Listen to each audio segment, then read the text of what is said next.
Baik, Assalamualaikum warahmatullahi wabarakatuh.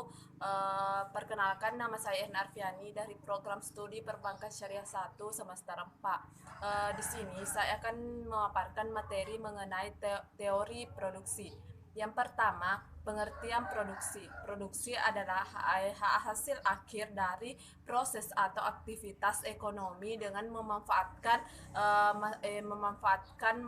berbagai masukan dan output.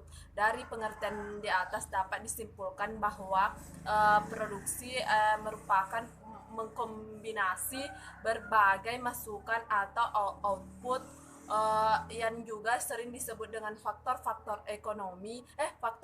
produksi menjadi keluaran atau output sehingga menghasilkan nilai tambahan bagi suatu barang tersebut. Materi kedua yaitu fungsi produksi. Berbagai faktor produksi, output maupun digunakan akan menghasilkan output atau keluaran. Jumlah output yang dipengaruhi oleh teknologi tertentu dan hubungan antara jumlah penggunaan output dengan jumlah output dalam suatu teknologi.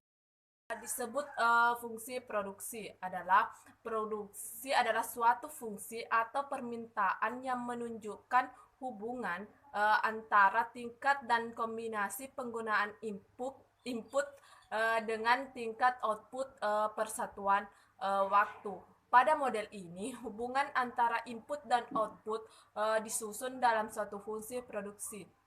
Di sini bisa Anda lihat rumusnya. Dalam rumus di atas menjelaskan di mana QI mewakili output barang-barang tertentu selama satu periode, dan K mewakili mesin atau modal yang digunakan selama satu periode. Sedangkan L mewakili input jam tenaga kerja dan M mewakili bahan mentah yang digunakan dalam satu periode. Dan menunjukkan titik-titik di atas pada rumus, bentuk dari notasi itu menunjukkan adanya kemungkinan variabel-variabel yang digunakan dalam proses produksi. Dari rumus tersebut kita akan menyederhanakannya. Fungsi produksi dengan mengasumsikan bahwa produksi perusahaan hanya tergantung pada dua input, yaitu pertama modal atau kapital K dan tenaga kerja atau sering disingkat dengan L. Dengan demikian kita dapat merumuskan suatu fungsi produksi dalam rumus di atas. Sekian sekiranya itu yang saya bisa sampaikan mengenai pengertian produksi dan fungsi produksi. Lebih dan kurangnya mohon dimaafkan. Wabillahi taufiq wal hidayah. Wassalamualaikum warahmatullahi wabarakatuh.